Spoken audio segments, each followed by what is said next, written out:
की। बातें तो बहुत कर रही थी लेकिन जयकारा बहुत कंजूसी कर रही हो। एक बार जयकारा जोर से हो जाए, बोलिए राधा रानी सरकार की। हम हाथ उठा कर कहते हैं हम हो गए राधा रानी। हम हाथ उठा कर कहते हैं हम हो गए राधा रानी। हम हो गए राधा रानी के, हम हो गए राधा रानी। हम हो गए राधा रानी के, हम हो गए राधा रानी। हम हाथ उठा कर कहते हैं हम हो गए राधा रानी के। हाथ उठा कर कहते हैं हम हो गए राधा रानी के।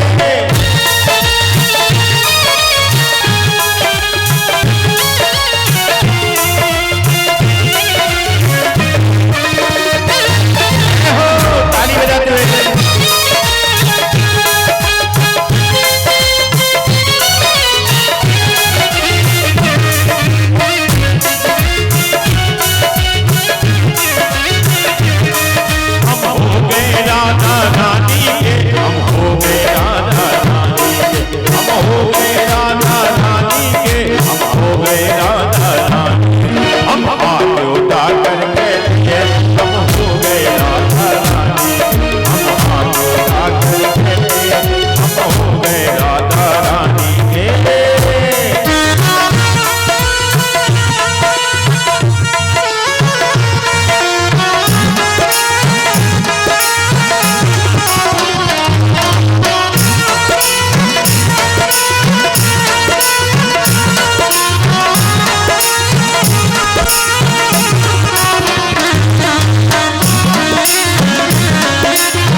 राधा रानी की। एक बार हाथ उठा के कहिए राधा रानी जय जय जय श्री राधे। हम हाथ उठा के हम हो गए राधा रानी। हम हाथ उठा के हम हो गए राधा रानी। हम हो गए राधा रानी।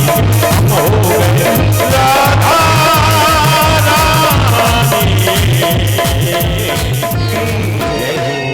राधे रानी की।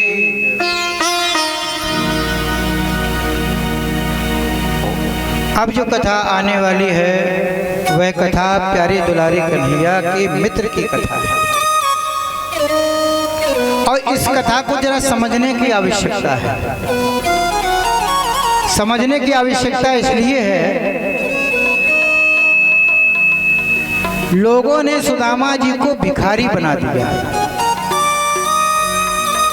लोगों ने सुदामा जी के चरित्र को भिखारी बना दिया। लेकिन याद रखो, सुदामा जी गरीब हैं लेकिन भिखारी नहीं है। गरीब होना अलग बात है और भिखारी होना अलग बात है। और सबसे ज्यादा सुदामा जी की जो दुर्दशा की है वो जागरण वालों ने की है। जागरण वाले तरह तरह के उनके रूप बना करके तमाम ऐसी स्थिति को दिखाते हैं जैसे सुदामा जी बहुत ही ज्यादा विश्व के भिखमंगे व्यक्ति हों, जबकि सुदामा जी का स्वयं का एक उज्जवल इतिहास है। सुदामा जी भगवान के मित्र हैं, कोई साधारण है क्या? भगवान की मित्रता सूची में यदि कोई नाम है तो केवल एक ही है, और वो है सुदामा। भगवान के मित्र तो उद्धव जी भी हुए हैं, भगवान के मित्र तो मनसुखा भी हुए हैं, न जाने कितने ग्वालवाल मित्रों की सूची में आते हैं, लेकिन कोई भी भगवान के मित्र का वह दर्जा प्राप्त नहीं कर सका जो सुदामा जी को प्राप्त है। सुदामा जी का यद्यपि भागवत जी पे नाम नहीं आया है, भागवत जी में जो कथा सुनाई जाती है जिस मित्र की, उस मित्र का नाम नहीं है। क्यों नहीं है? क्योंकि जो श्रेष्ठ व्यक्ति होता है, जो बड़ा व्यक्ति होता है, उसका नाम नहीं लिया जाता है। ये मर्यादा रखी है भागवत जी में। भगवान के भी मित्र हैं, भगवान जिनका आदर करते हैं, भगवान जिनका आदर करते हैं, सम्मान करते हैं, उनका नाम भागवत कथाकार ले सकते हैं क्या? उनमें इतनी हिम्मत है क्या? इसलिए भागवत जी में सुदामा नाम नहीं है। ज्येष्ठ पुत्रों का नाम नहीं लिया जाता, शास्त्र में वर्णन मिला है। पतियों का नाम नहीं लेते, शिष्य गुरु का नाम नहीं लेता, केवल गुरु कह के संबोधित करते हैं। आचार्य का नाम नहीं लिया जाता, आचार्य कह के संबोधित किया जाता है। बड़े लोगों की ये मर्यादाएं हैं जिनका पालन किया जाता है। कहने का भाव ये है, भगवान के मित्र कितना बड़ा पद है, और उनको लोगों ने भिखारी बना दिया। हमारे गुरुजी कहा करते थे, भागवत में सब झांकियां दिखाना, लेकिन सुदामा जी की झांकी मत दिखाना, क्योंकि सुदामा जी सर्वोच्च पद है। इसलिए कहीं उनको देख करके लोगों के मन में उनके चरित्र के प्रति विकृति ना आ जाए, कहीं वो सुदामा जी को गलत न समझ बैठे। इसलिए चरित्र चित्रण ऐसा होना चाहिए जिसको देख करके, जिसको सुन करके मन का भाव भावित हो जाए। भागवत जी का विषय देखिए, भागवत जी में क्या लिखा हुआ है। कृष्णस्यासीत सखा कश्चित्, कृष्णस्य आसीत सखा कश्चित्। कृष्णस्य माने कृष्ण का, आसीत माने था, सखा माने मित्र, कश्चित् माने कोई। श्लोक कहता है, कृष्णस्यासीत सखा कश्चित् ब्राह्मणो ब्रह्मवेत्तमः विरक्ता इंद्रियार्थेषु प्रशांतात्मा जितेन्द्रिय। सुदामा जी के लिए लिखा है। ब्राह्मण है, और ब्राह्मण ही नहीं, ब्राह्मणों शब्द पड़ा हुआ है। इसका मतलब है कि ब्राह्मणों में भी श्रेष्ठ ब्राह्मण है। ब्राह्मणों ब्रह्मवित्तमः, वित्त माने धन, उनके पास धन तो है लेकिन संसार रूपी धन नहीं है। कौन सा धन है? बोले ब्रह्म रूपी धन है। ब्राह्मणों ब्रह्मवित्तमः, उनके पास जो धन है वह ब्रह्म रूपी धन है, सांसारिक धन नहीं है। सांसारिक धन से वह गरीब है। विरक्ता, इंद्रियों से विरक्त है, जितेंद्रिय है और सदैव प्रसन्न रहने वाले हैं। विरक्ता इंद्रियार्थेषु प्रशांतात्मा जितेंद्रिय। इंद्रियों से वह विरक्त है और प्रसन्न जिनकी आत्मा है। अब देखना, दो बार लिखा है, विरक्ता इंद्रियार्थेषु और जितेंद्रिय, दो बार शब्द पड़ा हुआ। इंद्रियों से विरक्त भी है और जितेंद्रिय भी है। इंद्रियों से विरक्ति का क्या अर्थ है? जिसे देख करके, जिसे सूंघ करके, जिसे खा करके, जिसे स्पर्श करके ना तो प्रसन्नता का अनुभव हो और ना दुख का अनुभव हो, वह इंद्रियों से विरक्त है। खाया क्या खाया इस बात का कोई महत्व नहीं। रसगुल्ला खाया तो बड़े प्रसन्न नहीं हुए, वाह आज तो रसगुल्ला मिल गया। चने मिल गए तो दुख भी नहीं, अरे आज तो बुने चने मिले हुए हैं। कोई भी वस्तु का उपभोग करें ना तो उसमें प्रसन्नता हो ना उसमें दुख हो, उसे कहते हैं विरक्त। जितेंद्रिय का मतलब है इंद्रियों को जिसने जीत लिया हो, जिनके मन में कोई कामना वासना ना रही हो। आंख अपनी चंचलता छोड़ चुका हो, रसना अपनी चंचलता छोड़ चुका हो, यानी इंद्रियों को जिसने नियमित रूप से वशीभूत कर लिया हो, कंट्रोल में कर लिया हो, उसे जितेंद्रिय कहते हैं। जितेंद्रिय इंद्रियों पर विजय प्राप्त करने वाला, इंद्रियों को जीतने वाला जितेंद्रिय है। तो सुदामा जी कैसे हैं? गरीब है, सांसारिक धन नहीं है, लेकिन भिखारी नहीं है, भीख नहीं मांगते हैं। तो गुजारा कैसे चलता है? आगे का श्लोक देखिए। यद्रक्षोपिपन्नेन वर्तमानो ग्रहाश्रवे।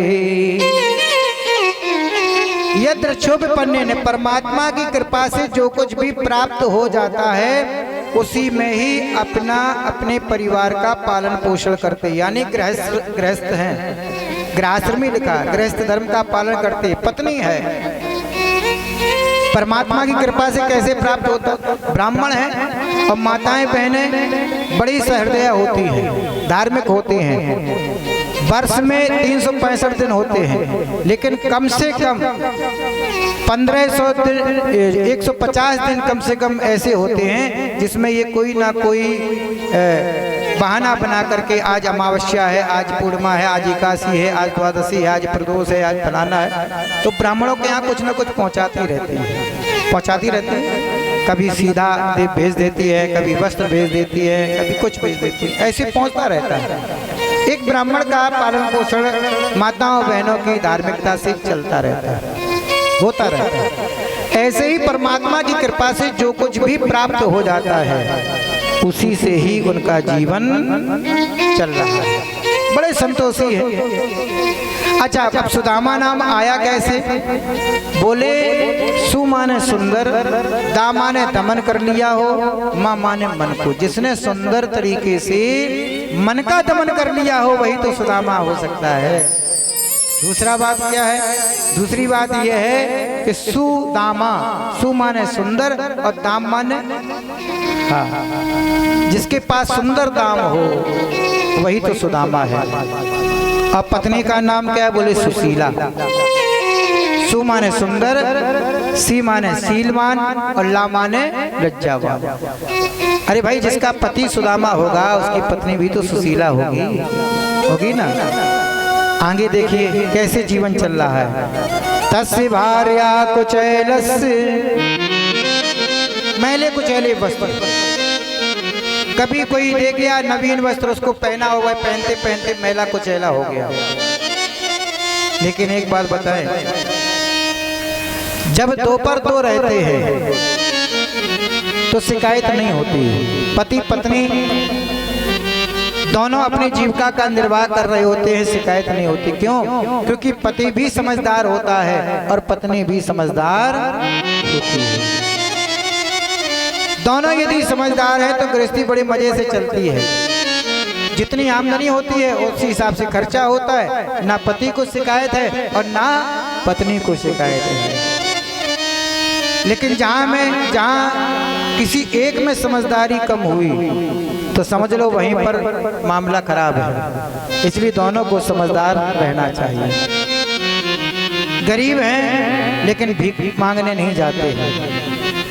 कहेंगे भीख मांगूंगा तो मेरी बदनामी नहीं होगी, बदनामी तो मेरे कन्हैया की होगी। वह कहते हैं गरीबी है लेकिन फिर भी मैं मांगने के लिए नहीं जाऊंगा। सुदामा जी कहते हैं गरीबी में भी मांगने में शर्म आती है। गरीबी में भी मांगने में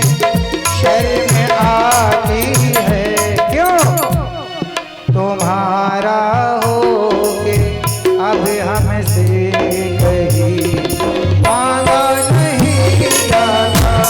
तुम्हारा हो के अब हमसे कहीं मांगा नहीं जाता।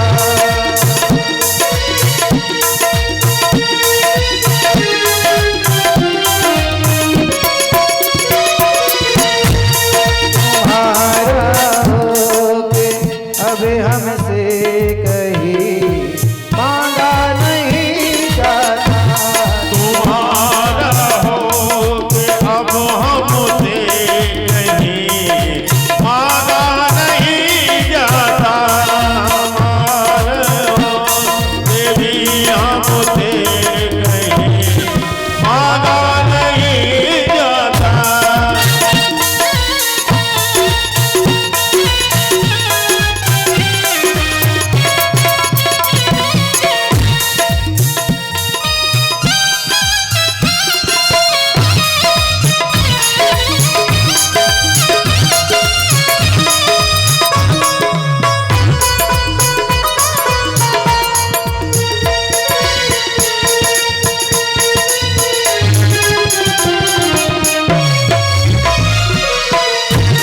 तुम्हारा हो के अब हमसे कहीं मांगा नहीं जाता।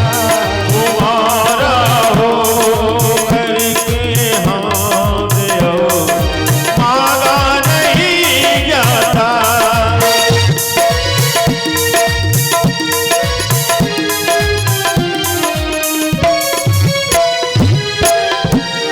तुम्हारा हो के अब मुझसे कहीं मांगा नहीं जाता। यद्यपि गरीबी है, धन की आवश्यकता है, लेकिन मैं तुम्हारा मित्र होकर के मांगने के लिए जाऊं, ये मुझसे नहीं होगा। लोग क्या कहेंगे, ये द्वारकाधीश के मित्र हैं, कृष्ण के मित्र हैं और दर दर भीख मांगते फिर रहे हैं। इसमें बदनामी मेरी नहीं होगी, मेरे मित्र कन्हैया की बदनामी है। लोग कन्हैया के माथे पर कलंक का टीका लगाएं, उनकी बदनामी करें, ये मुझसे सहन नहीं होगा। इसलिए यत्र क्षोभ पन्ने ने, जो भी प्रभु की कृपा से मिल रहा है उसी में मैं जीवन यापन करूंगा। वित्त रूपी धन है। धन भी कई प्रकार के होते हैं, गोधन, गजधन, बाजधन और रतन धन खान। जब आवे संतोष धन, सब धन दूरी समान। मीराबाई को मीरा जी के गुरुजी ने एक धन दिया, और ऐसा धन दिया बोले चोर चुरा नहीं सकता, भाई बंटवा नहीं सकता, और जितना खर्च करोगे उतना ही बढ़ेगा। और जब उसे वह धन मिला तो छुपाया नहीं, घूम घूम के बताया, सबको बोला, पायो जी मैंने राम रतन धन पायो। पायो जी मैंने राम रतन धन पायो। पायो जी मैंने राम रतन धन पायो।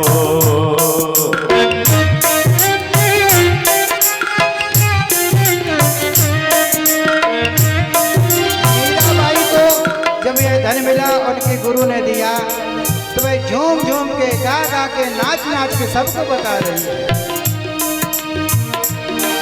पायो जी मैंने राम रतन धन पायो। पायो जी मैंने राम रतन धन पायो।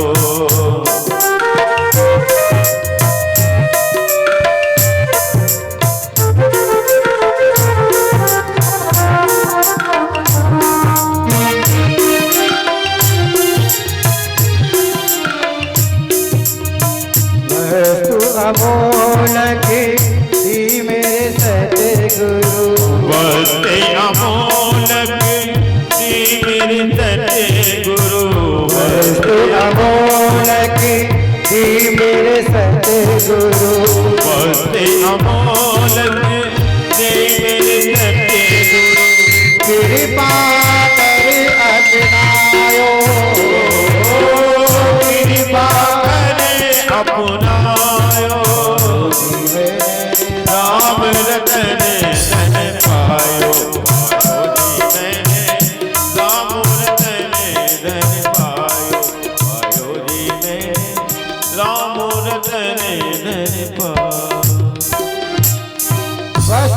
अमोलक दी मेरे सतगुरु, अनमोल वस्तु दे दी मेरी गुरु ने, कृपा कर अपनायो पायो जी मैंने राम रतन धन पायो। मीराबाई को ऐसा धन मिला उसने सबको बताया। ऐसे ही सुदामा जी के पास में ज्ञान रूपी धन तो है, ब्रह्म रूपी धन तो है, लेकिन सांसारिक धन नहीं है। जब दो पर दो होते हैं तो गरीबी का एहसास नहीं होता है, और जब गृहस्थी में बच्चे हो जाते हैं ना तो फिर अभाव खटकने लगता है। क्यों? क्योंकि बच्चों को इस बात से कोई मतलब नहीं कि तुम्हारे पास में क्या है। बच्चों को इस बात से कोई मतलब नहीं तुम्हारे पास में क्या है और क्या नहीं है। बच्चे तो बस एक ही बात जानते हैं, जिद करना जानते हैं। बच्चे तो केवल जिद करना जानते हैं। मुझे चाहिए पापा, प्लीज दो ना, मुझे वो वस्तु दो ना प्लीज, क्यों नहीं देते? और कभी कभी तो कह देते मुझे चाहिए चाहिए एनी हाउ, किसी भी तरीके से मुझे दो ना। तो बच्चे केवल जिद करना जानते हैं। सुदामा जी के विषय में बहुत से ग्रंथों में पढ़ा गया, बहुत से ग्रंथों में देखा गया। यद्यपि भागवत जी में उनके बच्चों का जिक्र नहीं है, लेकिन किसी किसी पुराणों में यह वर्णन मिलता है कि उनके बेटे भी हैं। तो बेटे के साथ वाली चरित्र आपको सुदामा जी का सुनाते हैं। सुदामा जी के एक बेटा है, लेकिन अभाव इतना है कि उसके पालन पोषण में कमी हो जाती है। कमी इतनी हो जाती है कि कई दिन हो जाते हैं भोजन भी प्राप्त नहीं हो पाता है। एक दिन सुशीला ने कहा, स्वामी मैंने अपने लिए आपसे कभी कुछ नहीं कहा, लेकिन बच्चे की स्थिति मुझसे देखी नहीं जाती है, क्योंकि बच्चों के पालन पोषण की जिम्मेदारी तो पिता के हाथों होती है। बच्चे का पालन पोषण पिता को करना चाहिए, उनका कर्तव्य है। बच्चे का ढंग से पालन पोषण नहीं हो पा रहा है तो इसमें बच्चे का क्या दोष है? भाई बच्चा तो बच्चा ही है, आप पिता हैं, आप अपने कर्तव्य का पालन करें, बच्चे के पालन पोषण की व्यवस्था करें। मैंने अपने लिए कभी कुछ कहा हो तो आप बताइए। मेरे पास तो जो भी था मैंने उसी में निर्वाह किया है, लेकिन अब बच्चे की स्थिति देखी नहीं जाती। मैंने तो कभी नहीं चाहा मुझे मिले विभूति पराई है, संतोष इसी में सदा किया जो हर इच्छा से आई है।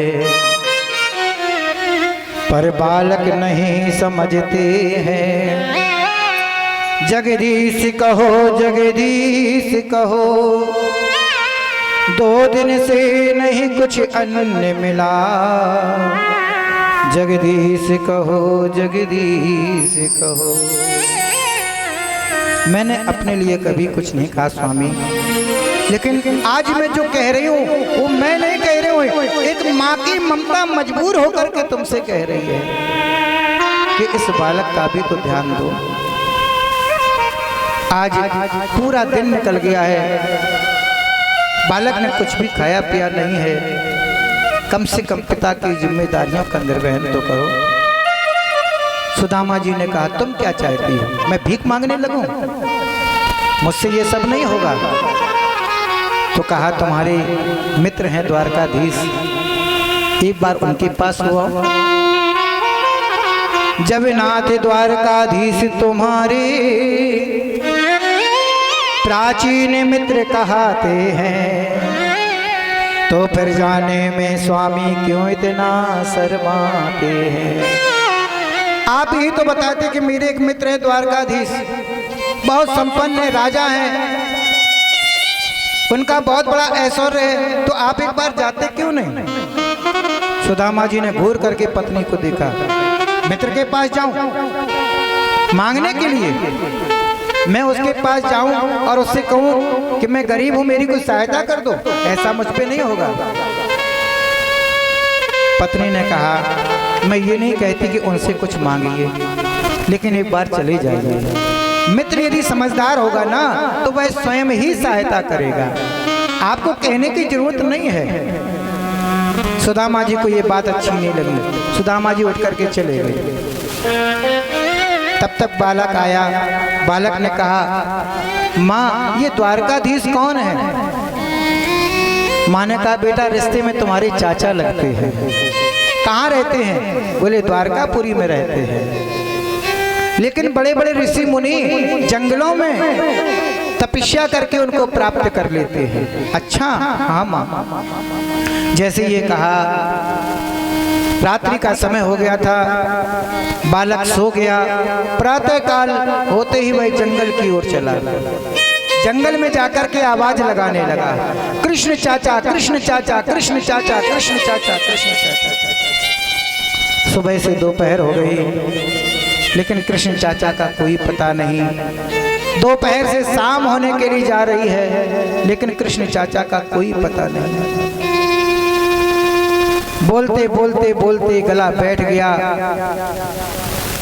आंखों से आंसू बहने लगे और कहा आज हमारा भाग्य हमारे साथ में नहीं है, तो भगवान भी आज हमारी बात नहीं सुन रहे, चाचा भी हमारी बात नहीं सुन रहे हैं। सच ही किसी ने कहा कि जब भाग्य साथ छोड़ देता है, जब समय खराब होता है तो कोई किसी का नहीं होता है। कब होगा तेरा दीदार, कुछ तो बोलो सरकार, श्याम कब आओगे, श्याम कब आओगे, कब होगा तेरा दीदार, कुछ तो बोलो सरकार, कब होगा तेरा दीदार, कुछ तो बोलो सरकार, श्याम कब आओगे, श्याम कब आओगे, श्याम कब आओगे।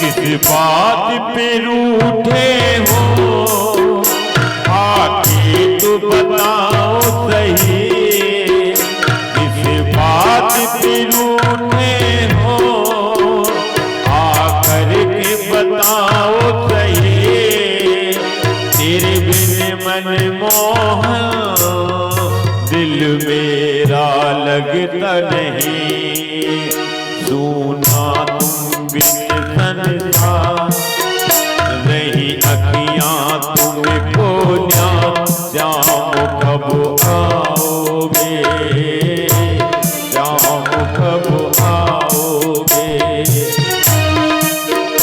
कब होगा तेरा दीदार, कुछ तो बोलो सरकार, कब होगा तेरा दीदार, कुछ तो बोलो सरकार, श्याम कब आओगे, श्याम कब आओगे, श्याम कब आओगे।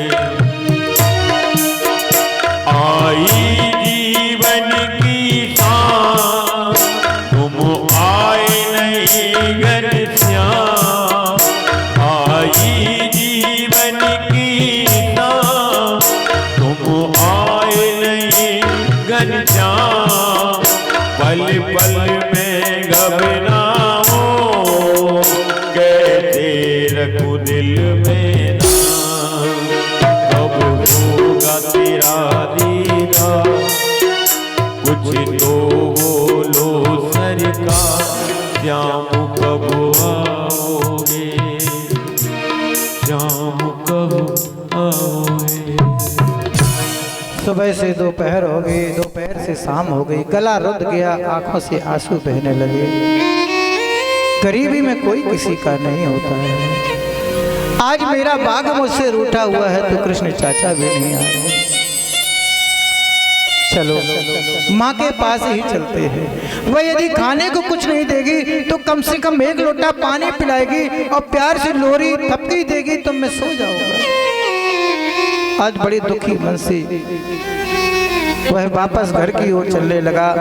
तब तक जंगल से आवाज आई, अरे बेटा सुनो तो, देखो मैं तुम्हारा कृष्ण चाचा आ गया हूँ। जैसे ही आवाज की ओर देखा, देखे क्या, भगवान श्री कृष्ण खड़े हुए हैं। दौड़ करके गया और भगवान श्री कृष्ण से लिपट गया। कहा तुम मेरे चाचा हो, कृष्ण चाचा हो क्या? बोले हाँ। एक बात बताओ चाचा, मैं सुबह से आपको बुला रहा था, आप कहाँ चले गए थे? भगवान की आंखों में भी आंसू आ गए। कहा बेटा एक बहुत जरूरी काम था, मैं उसमें उलझ गया, मुझे क्षमा कर देना, मुझे आने में देर हो गई। कृष्ण चाचा हाँ, मैं आपको सुबह से बुला रहा हूँ, मेरा गला रुंध गया है।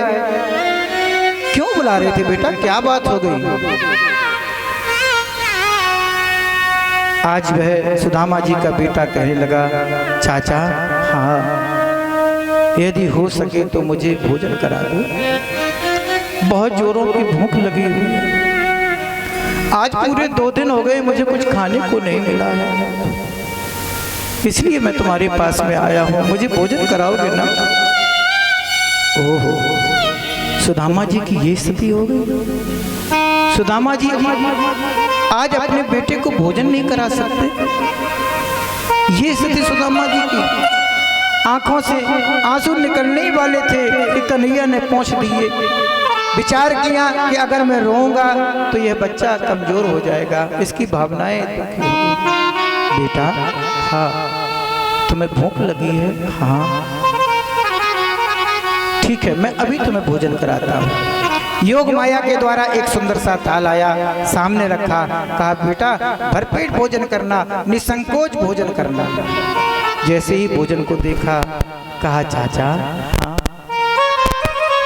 आप ऐसे ही भोजन करते हैं? हाँ बेटा मैं तो ऐसे ही भोजन करता हूँ। चाचा मैंने ऐसा भोजन कभी नहीं देखा। आंखों से आंसू बहे चले जा रहे हैं। भगवान मन ही मन बड़े दुखी हुए, लेकिन पीतांबर से बेटे के आंसुओं को पहुंच करके कहा बेटा चिंता मत करो, तुम्हें जब भी भूख लगे ना मेरे पास में आ जाना, मैं तुम्हें भोजन कराऊंगा। आज उसने भोजन किया। भोजन पाकर के बड़ा प्रसन्न हुआ। चाचा अब जब मेरा मन करेगा तब मैं आ जाऊंगा। हाँ बेटा बिल्कुल मैं यहीं मिलूंगा। अब तो वह प्रसन्न होकर के घर की ओर चला।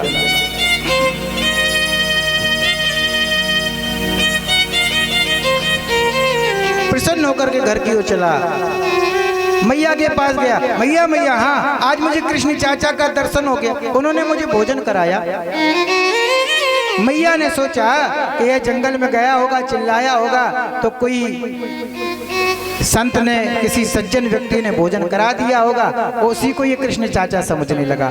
लेकिन जब वह रोज भोजन करके आने लगा तो मैया ने सोचा कोई एक दिन भोजन कराएगा, कोई दूसरे दिन भोजन कराएगा, रोज तो भोजन कोई कराएगा नहीं। तो एक दिन उस बेटे को खड़ा किया और कहा एक बात बता, वास्तव में तुझे कृष्ण चाचा का दर्शन हो गया? बोले हाँ। कैसे? अच्छा बताओ। तो कहा कि देखो घुंघराले बाल हैं, श्यामले से हैं, पीतांबर ओढ़े रहते हैं, मंद मंद मुस्कुराते रहते हैं, कौस्तुभ मणि उनके हृदय में जगमगाती रहती है। और मैया हाँ, बांसुरी तो बहुत प्यारी बजाते हैं। उनकी बांसुरी सुनता हूँ ना तो मेरा मन करता बस मैं बांसुरी को ही सुनता रहूँ। भैया समझ गई कि इसको कृष्ण का दर्शन है। लेकिन एक बात बता बेटा, तू रोज भोजन करके आता है, कभी तेरे मन में ये बात नहीं आई कि मेरे माताजी पिताजी भूखे रहते हैं? कभी कृष्ण चाचा से कहा कि मेरे माताजी पिताजी का भी प्रबंध करो? हाँ मैया मैंने ये तो नहीं कहा, बड़ी गलती हो गई, अब हम कहेंगे। जैसे ही पहुंचता है भगवान को आवाज लगाई, भगवान भोजन लेकर के आए। आज भोजन की थाल के सामने पीठ घुमा के बैठ गया। भगवान ने कहा क्या बात है, आज भोजन क्यों नहीं कर रहे, अच्छा नहीं बना है क्या? ना चाचा ऐसी बात नहीं है, भोजन तो बहुत स्वादिष्ट होता है, लेकिन एक बात कहना चाहता हूँ। क्या कहना चाहते हो? कहा कि मैं तो अपना पेट भर करके चला जाता हूँ, लेकिन मेरी माताजी और पिताजी भूखे बने रहते हैं। ये वही मेरी माँ है कि जब बचपन में मैं पेशाब कर देता हूँ ना, तो मुझे सूखे में सुला देती, गीले में सुला देती। घर में जब जितना कितना भी अभाव हो, माँ यदि एक रोटी है ना तो एक रोटी बेटे को खिला देती है, और जब उससे पूछो तुमने भोजन किया क्या, तो वह माँ कह देती है हाँ बेटा मैंने तो भोजन कर लिया। झूठ मूठ कह देती है। वह माँ पहला निवाला खिलाती है, उंगली पकड़ करके चलना सिखाती है, पहला शब्द बोलना सिखाती है। वह माँ आज भूखी है और मैं भोजन करके चला जाता हूँ, अच्छा नहीं लगता। कन्हैया ने कहा बेटा यह बात सही है कि तुम्हारे पिताजी तुम्हारी माताजी अभाव की जीवन जी रहे हैं, अभाव की जिंदगी जी रहे हैं, लेकिन मैं चाह करके भी उनकी कोई सहायता नहीं कर सकता, मदद नहीं कर सकता। क्यों चाचा? बोले इसलिए कि हमारे और तुम्हारे पिताजी के बीच में बहुत बड़ा झगड़ा चल रहा है, लड़ाई चल रही है, और पिताजी ने ही शुरू की है, और तब तुम्हारे पिताजी उस झगड़े को समाप्त करेंगे तभी समाप्त होगी, क्योंकि मैं नियमों में और बंधनों में बंधा हुआ हूँ। मैं चाहता हूँ कि मैं उनकी सहायता करूँ, लेकिन चाह करके भी सहायता नहीं कर सकता, क्योंकि हमारे और तुम्हारे पिताजी के बीच में एक झगड़ा है, बहुत पुराना झगड़ा चल रहा है। तो कहा कि देखो पिताजी का झगड़ा पिताजी से और हमारी सलाह हमसे। हाँ तुम चिंता मत करो। आज वह घर आया, माताजी ने पूछा क्यों बेटा, कहा था कृष्ण चाचा से? हाँ कहा था। चाचा ने क्या कहा? चाचा ने कहा है कि तुम्हारे पिताजी से बहुत पुराना झगड़ा चल रहा है, झगड़ा उन्हीं ने शुरू किया है, उन्हीं को समाप्त करना है, तभी हम कुछ कर पाएंगे। फिर क्या था, जैसे ही सुदामा जी आई, सुशीला ने आसन दिया और बड़े प्यार से पूछा आप गरम लीजिएगा कि ठंडा? पतिदेव घर में आए और पत्नियां बड़े प्यार से पूछें आइए स्वामी जी क्या लीजिएगा, गरम कि ठंडा? तो समझ लो हाँ कि जेब खाली कराने का ये इरादा बनाया हुआ है।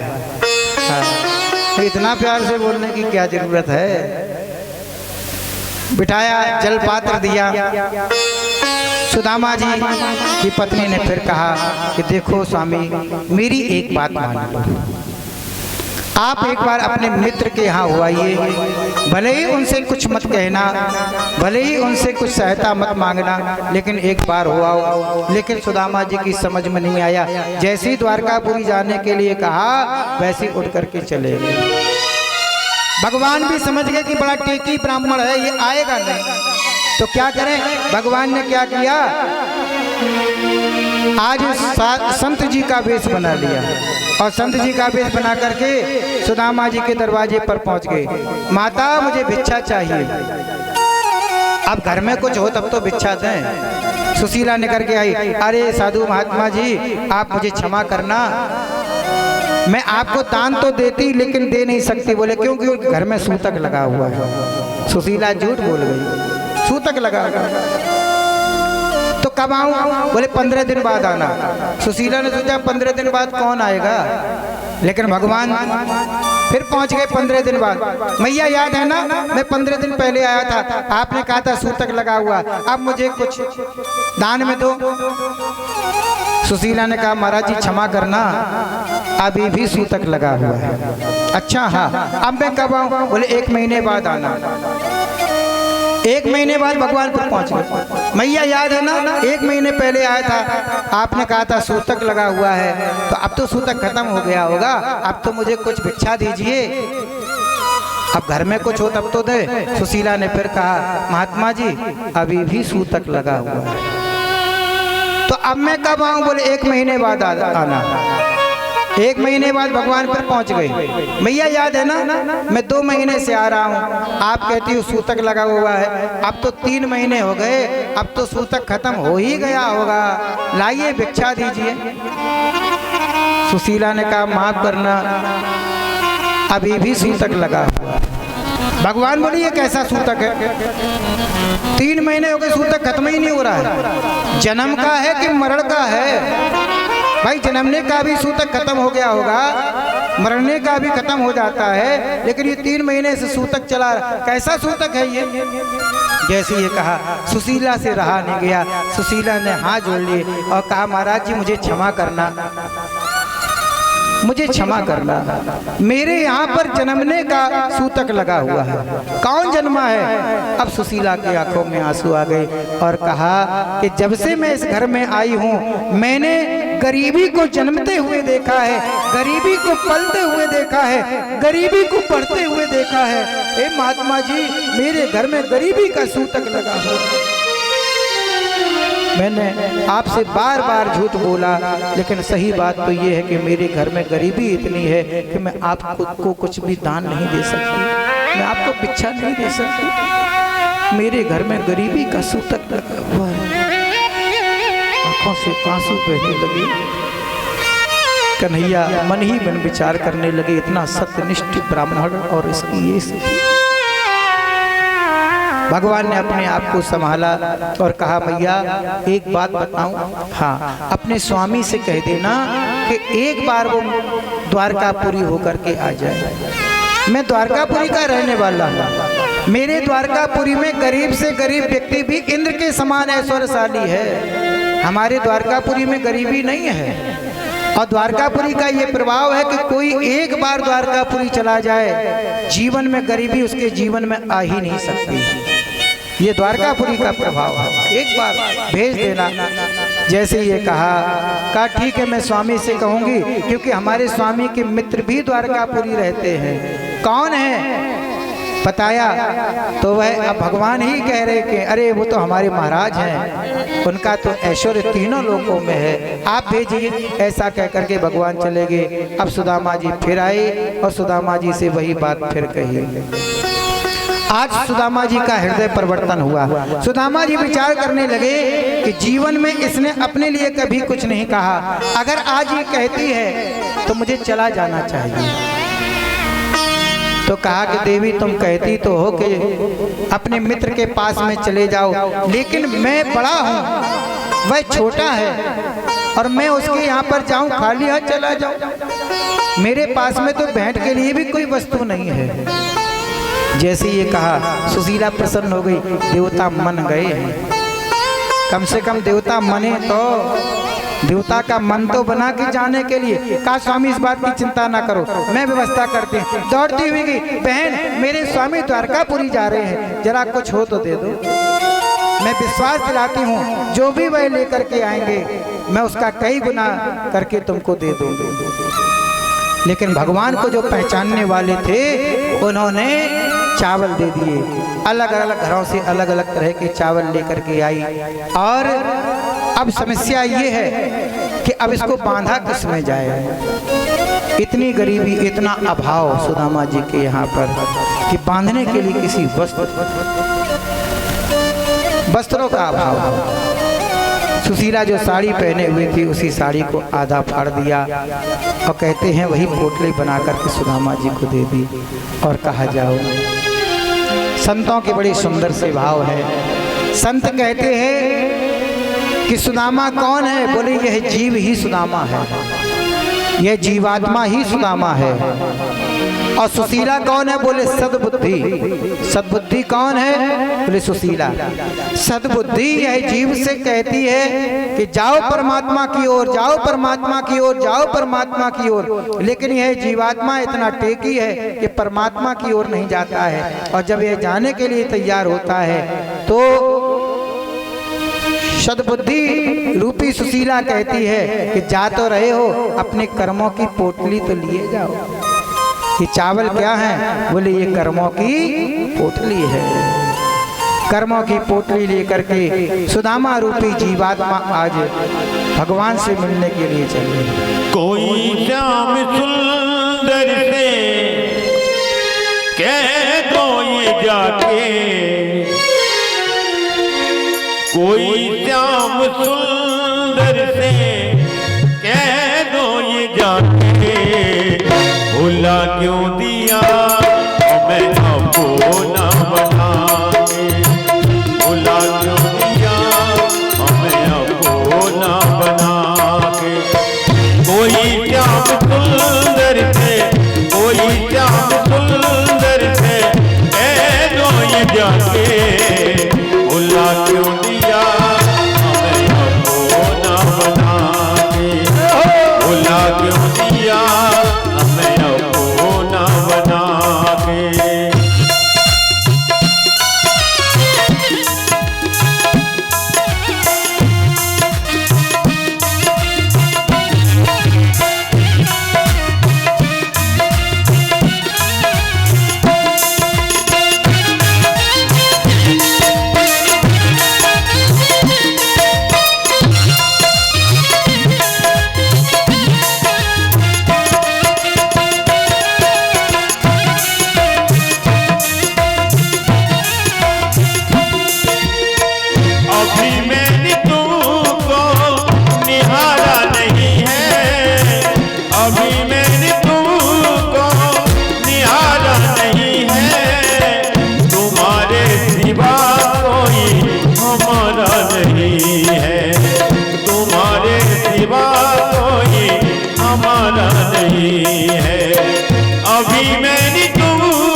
बजा के चले क्यों गए शाम, गलती बजा के भुला क्यों दिया मैं अपना बना के, भुला क्यों दिया हमें अपना बना के। कोई श्याम सुंदर से, कोई श्याम सुंदर से कह दो ये जाके, कोई श्याम सुंदर से कह दो ये जाके, भुला क्यों दिया हमें अपना बना के, भुला क्यों दिया हमें अपना बना के।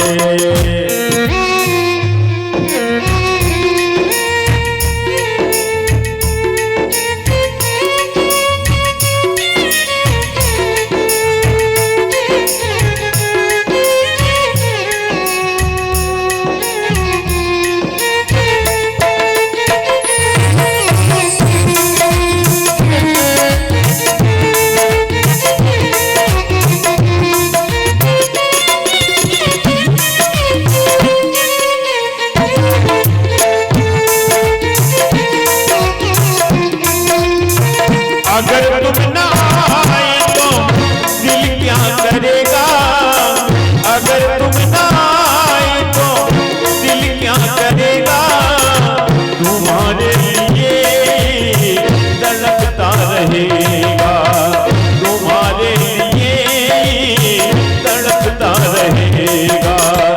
अगर तुम ना आए तो दिल क्या करेगा, तुम्हारे तड़पता रहेगा, तुम्हारे लिए तड़पता रहेगा।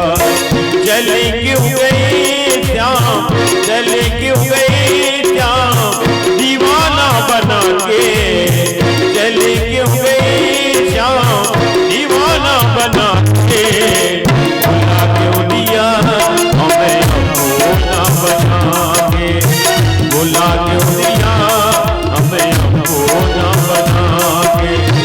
कोई श्याम सुंदर से, कोई श्याम सुंदर से कह दो ये जाके, भुला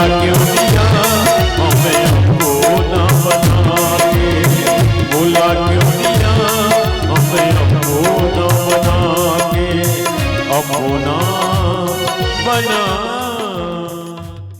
सुदामा गाते चले हैं हरे कृष्ण, चलते चले जा रहे हैं। रास्ते में एक नदी पड़ती है। शाम का समय हो गया, अब नदी के किनारे पर बैठे हुए हैं। हिम्मत नहीं पड़ रही है कि किसी नाव में बैठ जाए। क्यों? इसलिए कि नाविक को उतराई देने के लिए नहीं है। आज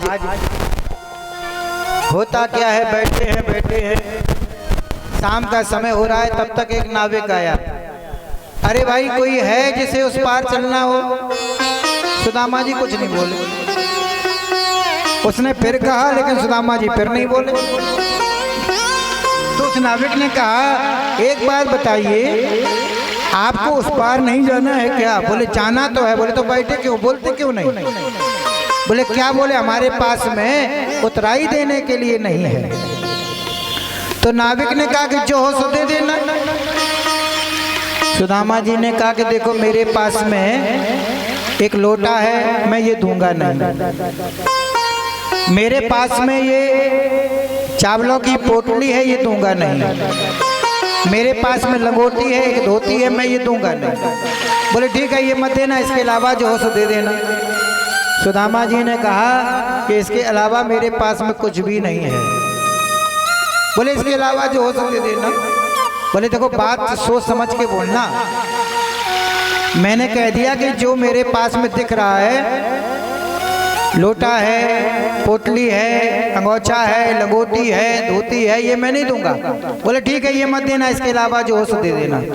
सुदामा जी ने कहा कि इसके अलावा मेरे पास कुछ नहीं है। लेकिन नाविक वही बात, इसके अलावा जो हो सो दे देना, ये नहीं चाहिए।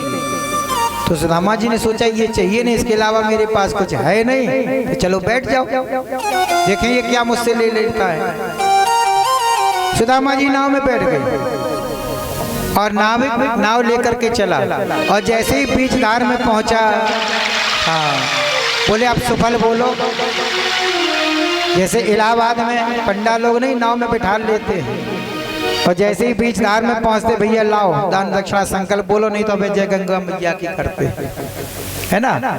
सुदामा जी ने कहा कि देखो भाई, हमारी पहले ही बात हो चुकी है, हम ये सब देंगे नहीं, इसके अलावा मेरे पास है नहीं, इसलिए मुझे तंग मत करो, मुझे उस पार कर दो। नाविक बोला, जितनी भी बातें तय हुई हैं वो मुझे नहीं चाहिए, इसके अलावा जो हो सो दे दो। सुदामा जी बोले फिर वही बात, जब कह दिया इसके अलावा मेरे पास कुछ है ही नहीं है।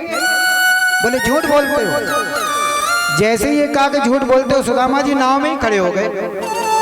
बोले मैं सत्यनिष्ठ ब्राह्मण हूँ, मैंने कभी झूठ नहीं बोला है, और तुम कहते हो मैं झूठ बोलता हूँ। बोले हाँ, तुम झूठ बोलते हो। बोले देखो, मैं सच बोल रहा हूँ, मेरे इन सबके अलावा कुछ नहीं है। बोले है? बोले क्या है? बोले जो है वो दोगे? बोले हाँ, जो है सो देंगे। सुदामा जी ने कहा कि इसके अलावा मेरे पास कुछ है नहीं, तो मैं क्या दूंगा। सुदामा जी से कहा कि बोलो दूंगा दूंगा दूंगा। सुदामा जी ने कहा मैं दूंगा दूंगा दूंगा। बोले इन सबके अलावा तुम्हारे पास गरीबी है कि नहीं? जैसे ये कहा, सुदामा जी सब पका गए। बोले गरीबी तो है। बोले फिर क्यों झूठ बोलते हो कि मेरे अलावा, मेरे पास इसके अलावा कुछ नहीं है, इसलिए गरीबी का संकल्प करो, मुझे तुम्हारी गरीबी चाहिए।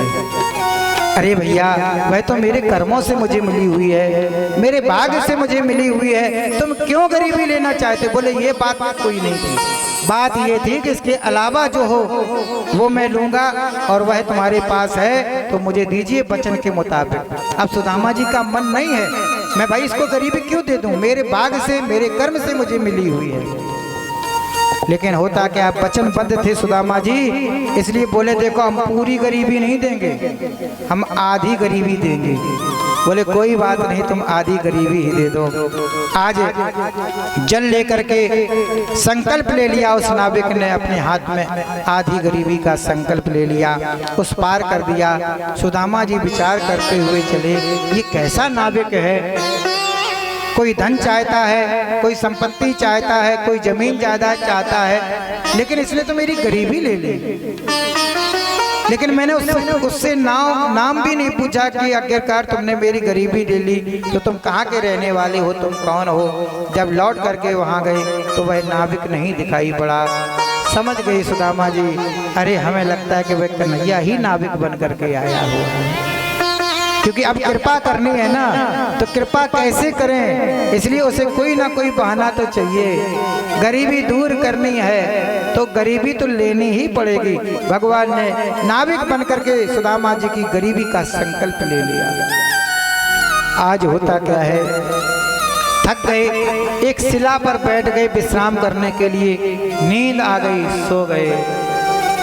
भगवान ने अपने पार्षदों से कहा कि जाओ, मेरे मित्र आ रहे हैं, उनको सम्मान सहित लेकर के आओ। और शिला का नाम बता दिया, बोले इस शिला पर विश्राम कर रहे हैं। अब पार्षद लोग चले। पार्षद लोगों ने ये सोचा कि भगवान के मित्र हैं तो बड़े गाजे वाजे के साथ में आ रहे होंगे, हाथी होगा, घोड़ा होगा, रथ होगा, सेना होगी। बहुत दूर निकल गए, कहीं कुछ दिखाई नहीं पड़ा।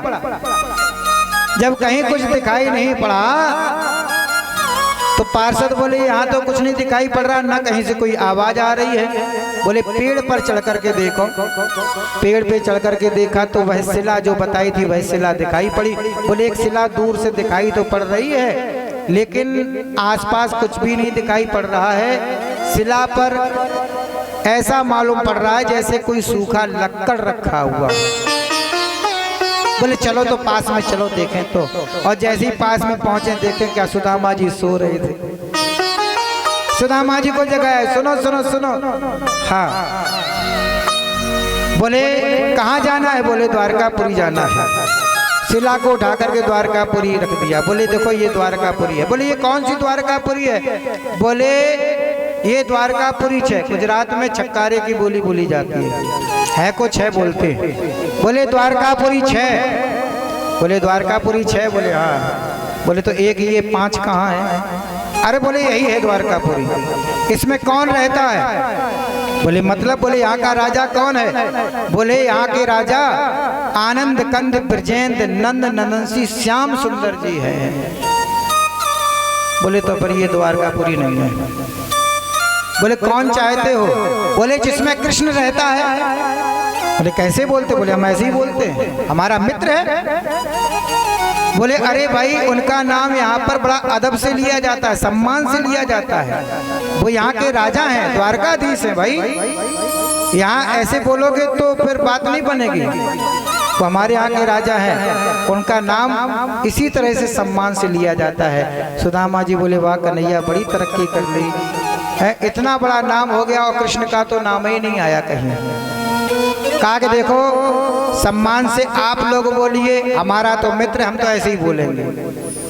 बताओ मुझे कहाँ मिलेगा, बोले सीधे चले जाओ, 7 ड्यूढ़ी पर पहरा होगा और 7 ड्यूढ़ी पर पहरा के बाद में तुमको हमारे द्वारकाधीश का दर्शन होगा। रास्ता बता दिया। अब पार्षद लोग विचार करने लगे कि भगवान का ये कैसा मित्र है? लेकिन खैर हमें क्या, बस रास्ता बता दिया। अब वो चले जा रहे, बहुत ध्यान देने की बात है। 5 ड्यूढ़ी तक यानी 5 दरवाजे तक किसी भी पहरेदार ने सुदामा जी को नहीं रोका। और जैसे ही 6वें दरवाजे पर पहुंचे द्वारपालों ने रोक लिया। द्वारपालों ने कहा कि भाई आप कहाँ जा रहे हैं, बोले मैं भगवान से मिलने के लिए जा रहा हूँ, कृष्ण से मिलने के लिए जा रहा हूँ।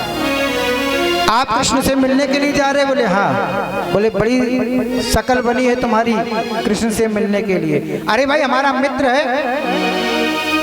जैसे ये कहा हमारा मित्र है तो पार्षद हंसने लगे।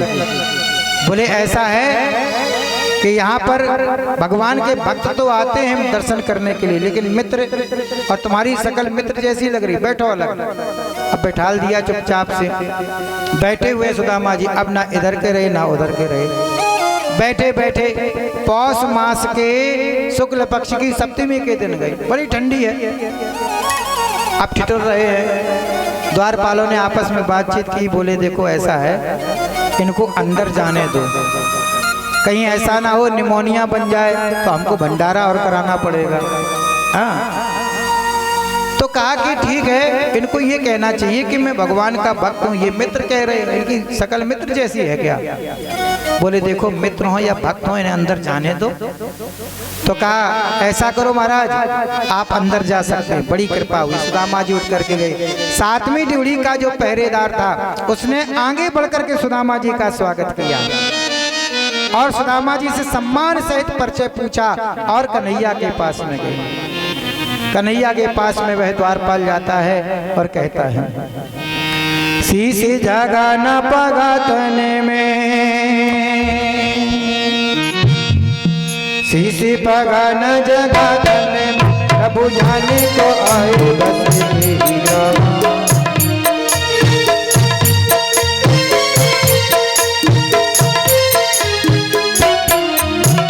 धोती धोती धोती धोती करुणाए को पराही नहीं सामा।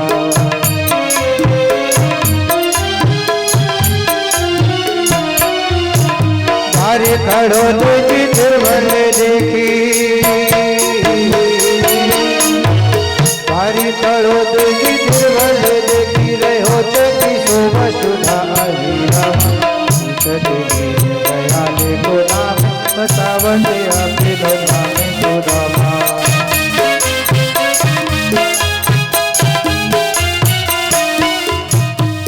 शीश पगाना जगा तन में, प्रभु जान को आए बसे कही ग्रामा। धोती फटी सी लटी दुपटी, और उपाय उपानह की नहीं सामा। द्वार खड़ो तुझ दुर्बल देख रहो, चकिशो वसुधा अविरामा। पूछत दीन दयाल को दाम बतावत, आपनो नाम सुदामा। सुदामा नाम सुन छाड़े राजकाज। सुदामा का नाम सुन करके ही भगवान द्रुत गति से दौड़े। कहूँ पट कहूँ निसंग धन, कहीं पीताम्बर पड़ा हुआ है, कहीं कुंडल गिर गए, कहीं मुकुट गिर गया और कहीं मुरली। जो मुरली अति प्रिय है भगवान सदैव अपने साथ में रखते हैं। लेकिन जैसे ही सुदामा नाम सुना, बेसुध होकर के दौड़ पड़े, आकर के गले से लगा लिया। आंखों से आंसू बहने लगे और कहा, मित्र इतने दिनों के बाद, इतनी लंबी प्रतीक्षा के बाद। सुदामा जी की आंखों में भी आंसू आ गए और मन में विचार किया कि देखो, इतना बड़ा राजा होने के बाद में भी मन में कोई अहंकार नहीं, मन में कोई भी ऐसी बात नहीं कि अब हमारे मित्र आए हुए तो होंगे मित्र। बड़े सम्मान सहित गले से लगा लिया। गले से लगाए हुए अंदर लेकर के गई। रानियों ने देखा कि ये सूखी खाकर कहाँ से गले में लगा के चले आ रहे हैं। कौन है ये? इसने ऐसा क्या पुण्य किया है कि कन्हैया गले से लगाए हुए हैं और दौड़े हुए रोते हुए चले आ रहे हैं। भगवान ने सिंहासन पर सुदामा जी को बैठा दिया, स्वयं नीचे बैठ गए। सुदामा जी को बड़ा संकोच हो रहा, संकोच में बैठे, उतर गए सिंहासन से, नीचे बैठ गए। कहा, कन्हैया यह सिंहासन तो तुम्ही को शोभा पाता है, तुम ही बैठो। कन्हैया ने कहा, मित्रता में कुछ भी बटा हुआ नहीं होता है, जो मेरा है सो तुम्हारा है। आप मेरे बड़े भाई हो, आप इस पर बैठिए। कहने का भाव ये है, आज सुदामा जी की दीन दशा को कन्हैया देख रहे हैं, हृदय में बड़ी पीड़ा हो रही है। देखी सुदामा की दीन दशा,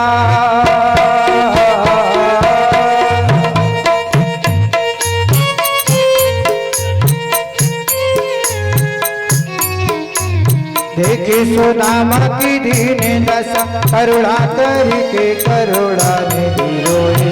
पानी पर तो हाथ छुओ नहीं, नैनन की जल सो परी रोए।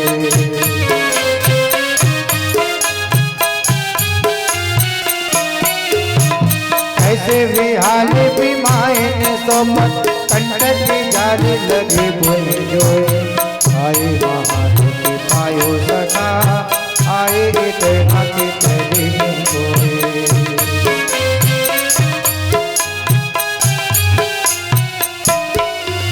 सुदामा जी को ऊपर से नीचे तक देखा,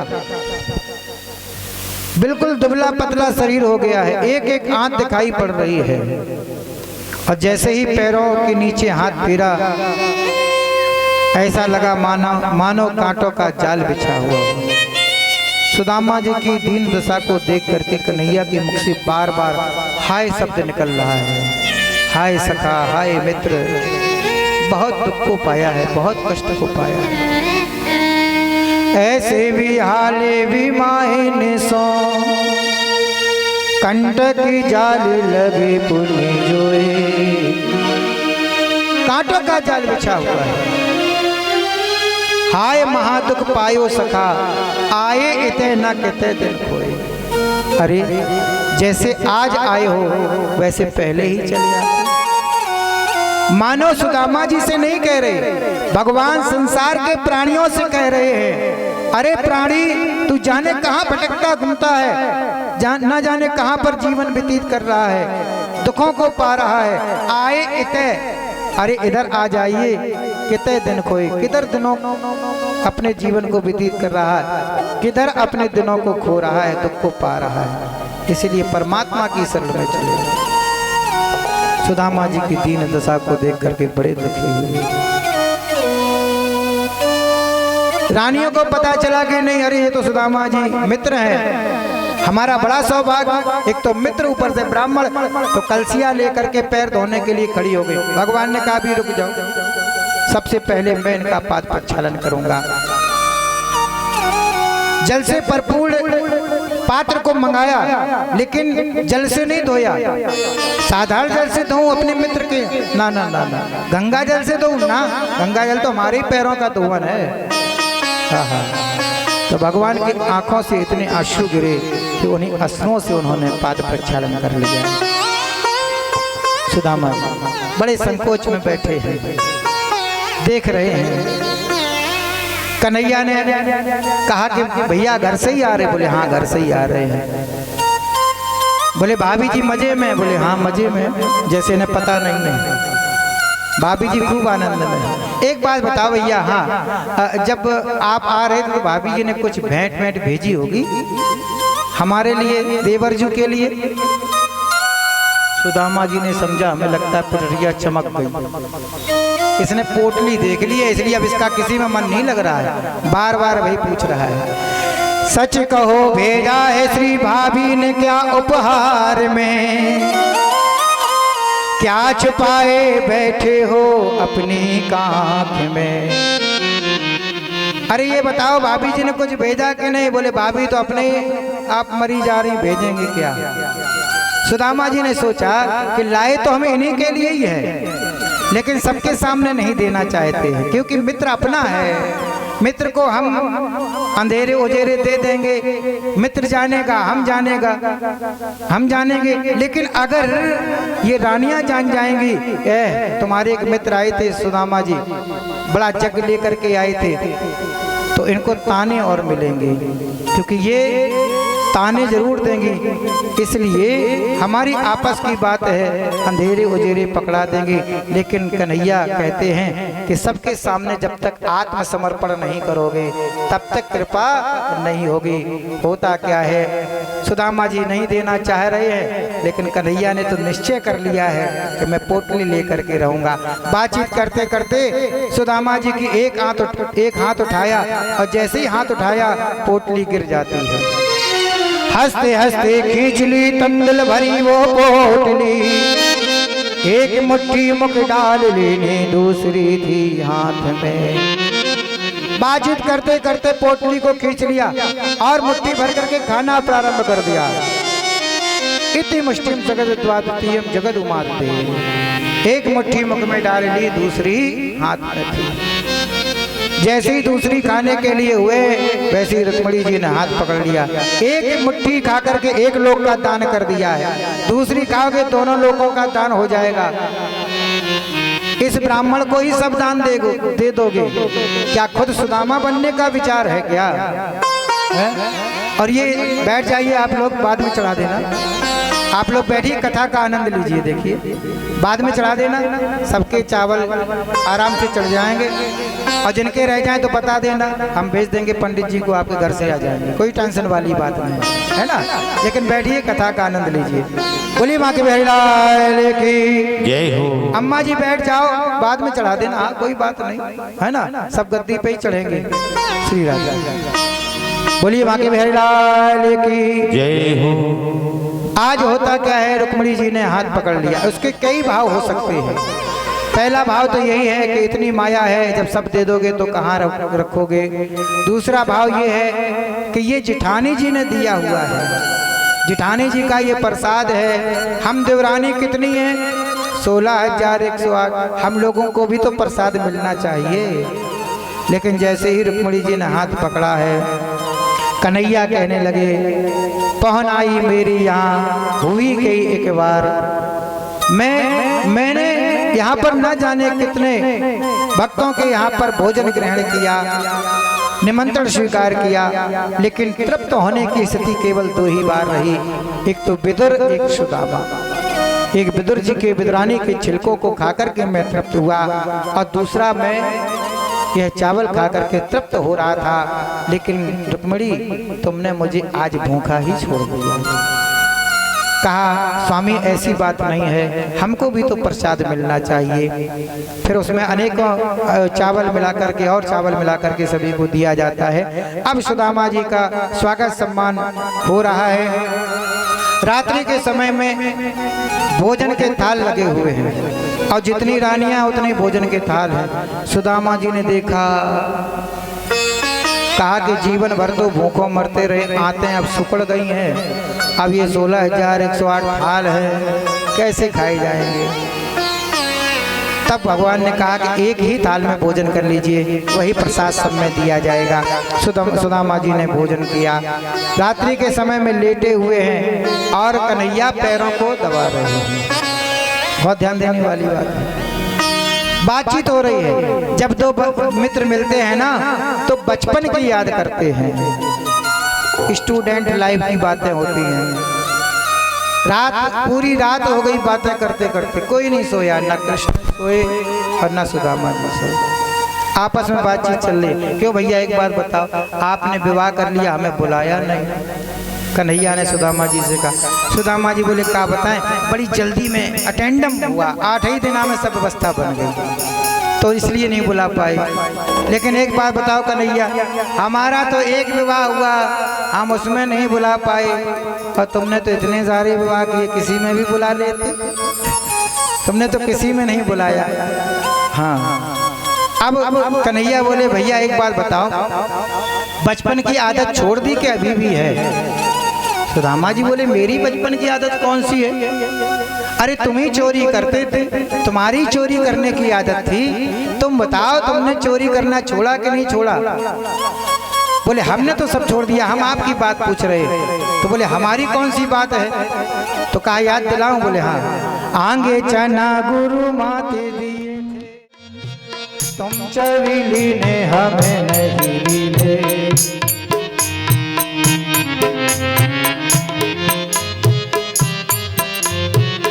अरे आपको याद है ना, गुरु माता ने चने दिए थे। सुदामा जी बोले, धक तेरे की, तभी इसने कृपा नहीं की, अभी भी गांठ बांधे बैठा हुआ है। सुदामा जी समझ गए, इसीलिए कृपा रुकी हुई है। लेकिन सुदामा जी के त्याग का संतों ने भाव प्रकट किया है। संत लोग कहते हैं, सुदामा जी ने अकेले चने क्यों खा लिए? क्योंकि सुदामा जी इस बात को जानते थे, क्योंकि ब्रह्मज्ञानी थे, वह जानते थे कि जो भी इन चनों को खाएगा वह निर्धन हो जाएगा, गरीब हो जाएगा। सुदामा जी ने विचार किया, मेरा कन्हैया राजा का बेटा है, राजसी उसके ठाट बाट हैं, राजाओं की तरीके से रहने की उसकी आदत है। अगर उसके जीवन में कभी गरीबी आ गई तो वह कैसे जी पाएगा? मैं तो ब्राह्मण हूँ, मेरा तो जीवन ही सादा है, इसलिए मेरे कन्हैया को कोई कष्ट ना हो, इसलिए उन्होंने चनों को खा लिया। मैं गरीब हो जाऊं, मैं निर्धन हो जाऊं, कोई बात नहीं, लेकिन मेरे कन्हैया के ऊपर गरीबी का साया भी न पड़ने पाए। इस त्याग को एक मित्र ही समझ सकता है। आज होता क्या है, पूरी रात हो गई, कोई नहीं सोया, बातें करते करते प्रातः काल हुआ। सभी रानियां कटोरियों में उपटन लिए हुए, उपटन होगा। सुदामा जी बोले हमें नीके तरीके से घरे पहुंचा दो, हाँ नहीं तो कोनो गुड़िया टरक गए तो है भंडारा होगा। लेपन किया गया, धीरे धीरे लेपन किया गया, स्नान हुआ, वस्त्र इत्यादि। अब जिस दिन आए थे उस दिन रुके, दूसरे दिन और रुके। अब तीसरे दिन की प्रातः काल हुआ। सुदामा जी ने कहा कि अब हम चल रहे हैं, क्योंकि जिनसे ज्यादा प्रेम हो उनके यहाँ ज्यादा दिन तक नहीं रुकना चाहिए। हाँ ये नियम है, क्योंकि ज्यादा दिनों तक रुकोगे, ज्यादा दिनों तक रुकोगे, बातचीत होगी, बातचीत में कोई ऐसी बात निकल जाए जिससे किसी की भावनाओं को ठेस पहुंचे। इसलिए जो ज्यादा प्रेमी हो उससे बहुत कम बोलना चाहिए, कम उसके पास रहना चाहिए, तो प्रेम बना रहता है। हाँ ऐसे हमने भी सोच लिया है, पिरौना वालों से हमारा प्रेम हो गया है तो हम ज़्यादा नहीं रुकेंगे, बस आज की कथा करेंगे, कल अपने घर जाएंगे। हाँ श्री राधा, जहाँ ज़्यादा प्रेम हो वहाँ नहीं रुकना चाहिए, क्यों दादा? हाँ सुदामा जी भी कह रहे कि अभी इसलिए बहुत सम्मान करता है, बहुत हमारे प्रति भाव रखता है, श्रद्धा रखता है, ज़्यादा रुकेंगे, बातचीत होगी, कहीं कोई ऐसी बात ना निकल जाए जो कन्हैया के हृदय को दुख पहुँचाए या ठेस पहुँचे, इसलिए बस बढ़िया है, सम्मान बना रहे। तो सवेरे सवेरे लाला से बोले, लाला लाला हाँ अब हम जाए रहे हैं। सुदामा जी ने कहा कि लाला हम जा रहे, कन्हैया बोले जा रहे, बोले हाँ, बोले तो जाओ। सुदामा जी बोले इसने तो एक भी बार नहीं कहा रुको।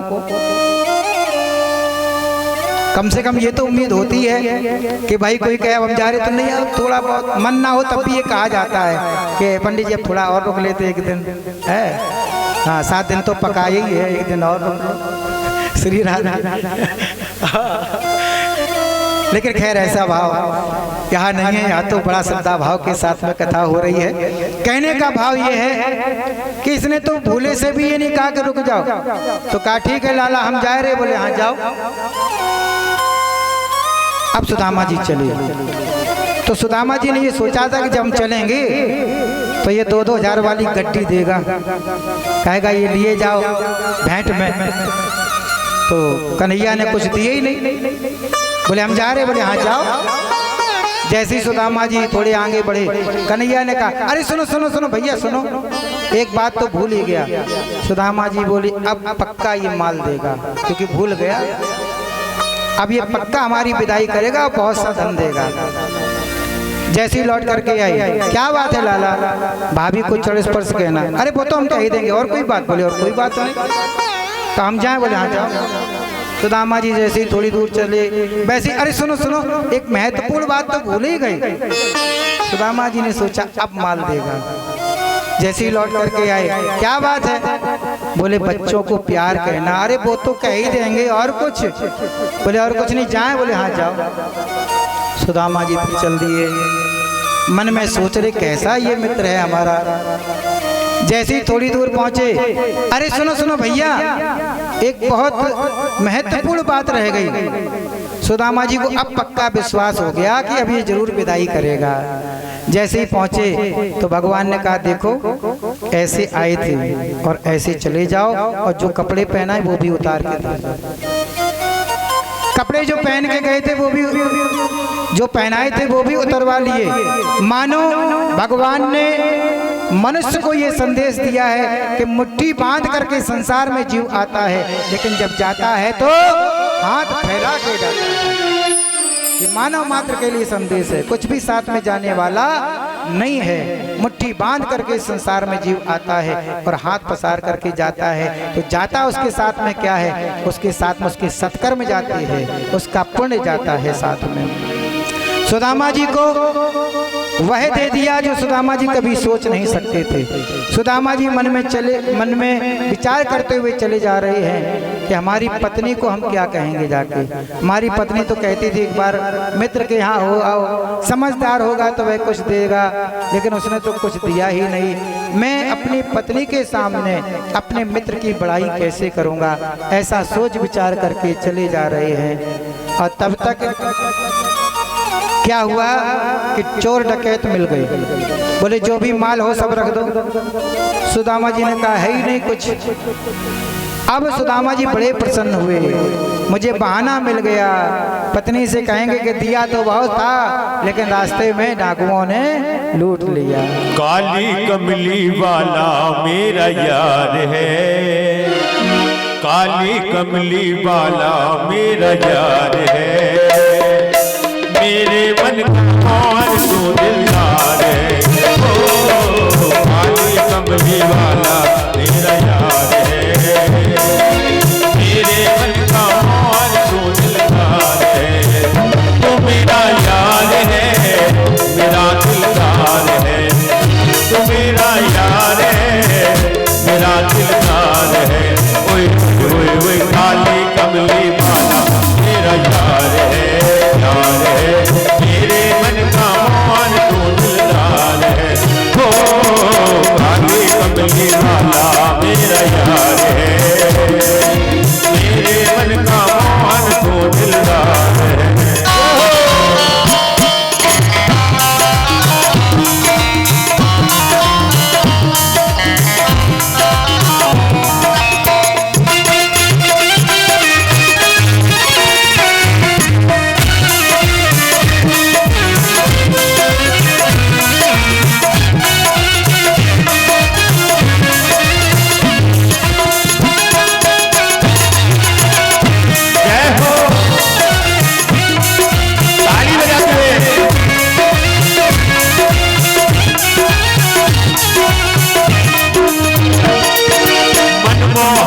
तेरा दीवाना गाँव बस में यही तराना, गाँव बस में यही तराना, मनमोहन में तेरा दीवाना गाँव बस में यही तराना, गाँव बस में यही तराना। श्याम सलोने तू मेरा रिजवार है, श्याम सलोने तू मेरा रिजवार है, मेरे मन का मोहन तू दिलदार है।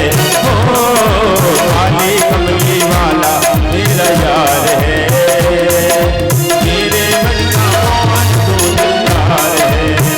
तू मेरा यार है, मेरा दिलदार है, तू मेरा यार है, मेरा दिलदार है। ओए ओए ओए काली कमली वाला मेरा यार है, मेरे मन का मोहन तू दिलदार है।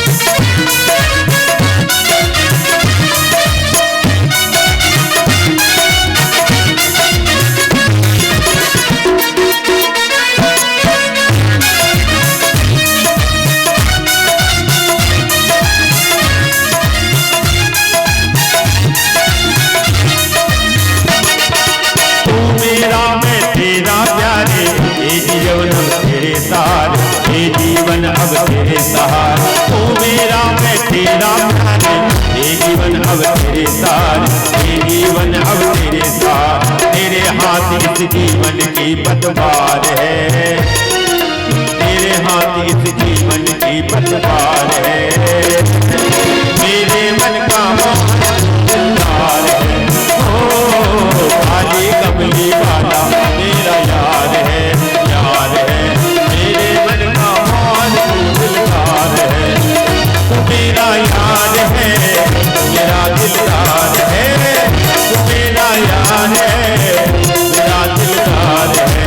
ओए ओए ओए काली कमली वाला मेरा यार है, यार है।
आज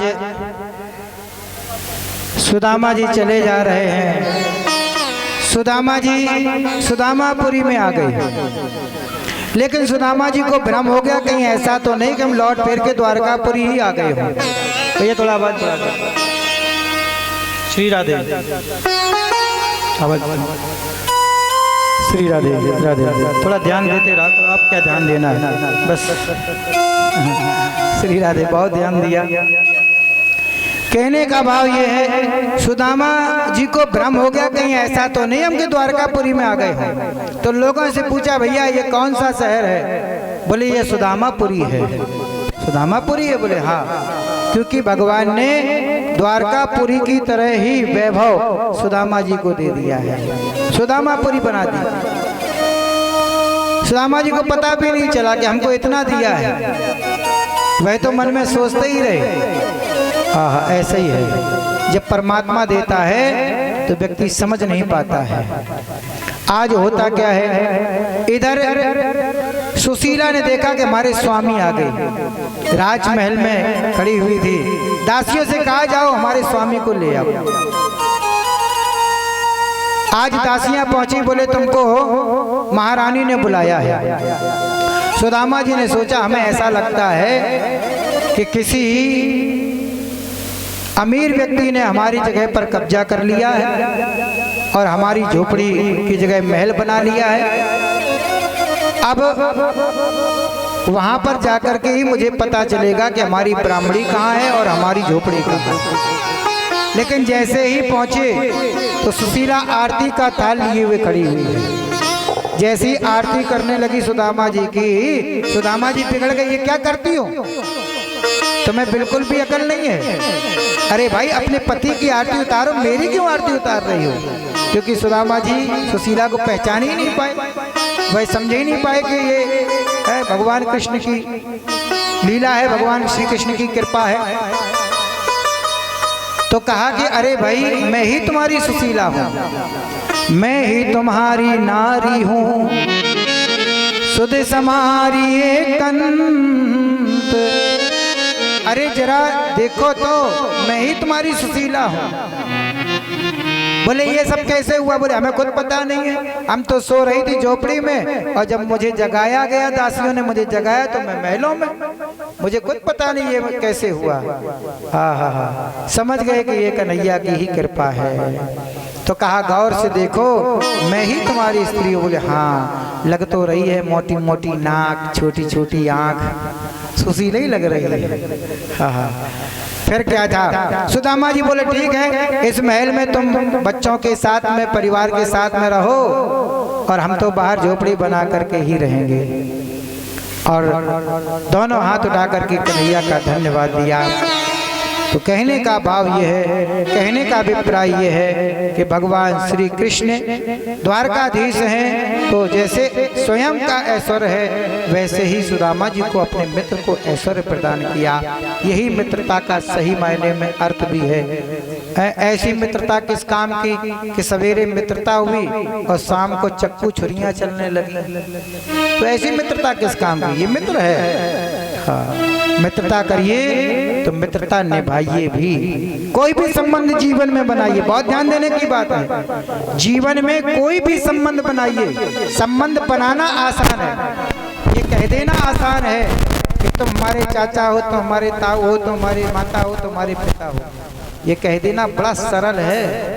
लेकिन ध्यान रखना, इनकी गरिमा रखना और उस संबंध को ताउम्र निभाते रहना, ये बहुत बड़ी बात है। संबंध तो एक झटके में बन जाते हैं, किसी से कुछ भी बोल दो, लेकिन उन संबंधों की मर्यादा, उन संबंधों की गरिमा और उस संबंध को जीवन भर निभाना, ये बहुत बड़ी बात है। इसलिए संबंध चाहे कम ही रखो, लेकिन जितने रखो उतने दुरुस्त रखो, है ना। इसलिए कहने का भाव ये है, कृष्ण और सुदामा जी की मित्रता एक उदाहरण है, आदर्श है। आज भी आचार्य कथावाचक संत विद्वान इस कथा का उदाहरण देते हैं कि मित्रता हो तो ऐसी हो। कहने का भाव। सुदामा जी का चरित्र बड़ा मार्मिक है, लंबा है, इसलिए इस कथा को, इस प्रसंग को यहीं पर विराम करते हैं। आगे की कथा के वर्णन में मिलता है। ऐसा नहीं, सुदामा जी की कथा के बाद में 2 स्कंदों की कथा शेष रहती है। ऐसा ना सोचे कि सुदामा जी की कथा हो गई, कथा पूर्ण हो गई। सुदामा जी की कथा 10वें स्कंद में है, यानी 10वें स्कंद में। और भागवत में कितने स्कंद हैं? 12 स्कंद है। अभी 2 स्कंदों की कथा है, संक्षिप्त रूप से हम उनको सुनाते हैं। एकादश स्कंद में यदुवंशियों को ऋषियों का श्राप लगता है, जिससे यदुकुल का संहार होता है। 9 योगीश्वरों का संवाद होता है, कर्म योग का निरूपण होता है।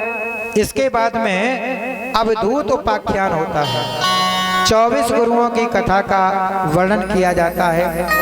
भगवान की अनेकानेक जो विभूतियां हैं उनका वर्णन किया जाता है। इसके बाद में 3 प्रकार के योगों का वर्णन किया जाता है, जिसमें भक्ति योग, ज्ञान योग और कर्म योग। इन 3 योगों का वर्णन किया जाता है और सांख्य योग का वर्णन किया जाता है। इसके बाद में एकादश स्कंद में ही भागवत धर्म का निरूपण किया जाता है, भागवत जी के धर्म का विश्लेषण किया जाता है। इसके बाद में एकादश स्कंद यहाँ पर पूर्ण होता है। द्वादश स्कंद आता है। द्वादश स्कंद में कलयुग में आने वाले राजाओं का वर्णन किया जाता है और नाम संकीर्तन की महिमा का वर्णन किया जाता है। द्वादश स्कंद में मार्कंडेय जी की कथा का वर्णन किया जाता है। भगवान के स्वरूपों का वर्णन किया जाता है और भगवान के स्वभाव का वर्णन किया जाता है और भगवान के आयुध, जो भगवान आयुध लिए रहते हैं, धनुष है, बाण है, त्रिशूल है, शंख है, चक्र है, इनका भी वर्णन किया जाता है। और द्वादश स्कंद के अंतिम में श्रीमद् भागवत कथा का संक्षिप्त वर्णन किया जाता है। द्वादश स्कंद के द्वादश अध्याय में एक बार पूरी श्रीमद् भागवत की कथा सुनाई गई है। तो जो 7 दिन में नहीं आ सके, आज ही आए हुए हैं, उनको मैं एक बार संक्षिप्त रूप से पूरी श्रीमद् भागवत की कथा सुना देता हूँ कि किस स्कंद में किस चरित्र का वर्णन किया गया। सबसे पहले श्रीमद् भागवत के महात्म्य में भक्ति और धुंधकारी की कथा का वर्णन किया गया। इसके बाद में प्रथम स्कंद में राजा परीक्षित जी का प्रादुर्भाव, राजा परीक्षित जी के जन्म की कथा है। उनको श्राप लगता है, नदी के किनारे पर पहुंचते हैं, सुखदेव जी द्वारा कथा श्रवण कराने का। द्वितीय स्कंद में और तृतीय स्कंद में भूगोल और खगोल का वर्णन किया जाता है। हिरण्याक्ष की कथा का वर्णन किया जाता है, सृष्टि के विस्तार का वर्णन किया जाता है। चतुर्थ स्कंद में ध्रुव जी की कथा का वर्णन किया जाता है। पंचम स्कंद में प्रियव्रत की कथा का वर्णन है, जड़ भरत की कथा का वर्णन है, अजामिल की कथा का वर्णन किया जाता है। षष्ठम स्कंद में अजामिल की कथा और छूटे पूरे उपाख्यान। 7वें स्कंद में प्रहलाद जी की कथा का वर्णन किया जाता है।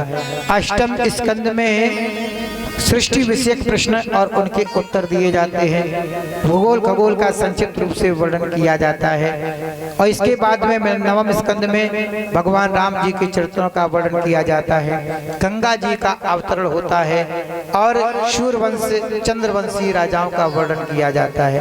दसम स्कंद में 90 अध्याय हैं और पूरे 90 अध्यायों में श्री राम कृष्ण जी की कथा का वर्णन किया गया है।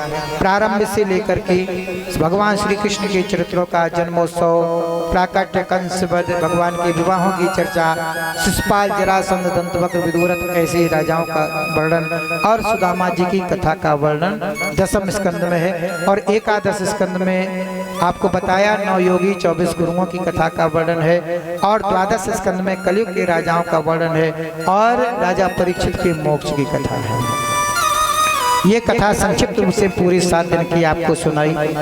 अब आप सभी लोग अपना सिर ढक लीजिएगा और श्रीमद् भागवत के विश्राम श्लोक का आप जो है गायन करेंगे बड़ी श्रद्धा भक्ति भाव के साथ।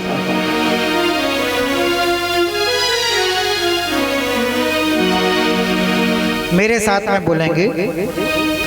नाम संकीर्तनम यस्य नाम संकीर्तनम यस्य सर्वे पाप प्रणाशनम सर्वे पाप प्रणाशनम प्रणामो दुख समनस्तम प्रणामो दुख शमनस्तम नमामि हरिं परम नमामि हरिं परम नमामि हरिं परम नमामि हरिं परम नमामि हरिं परम नमामि हरिं परम। श्री हरि शरणम श्री हरि शरणम श्री हरि शरणम।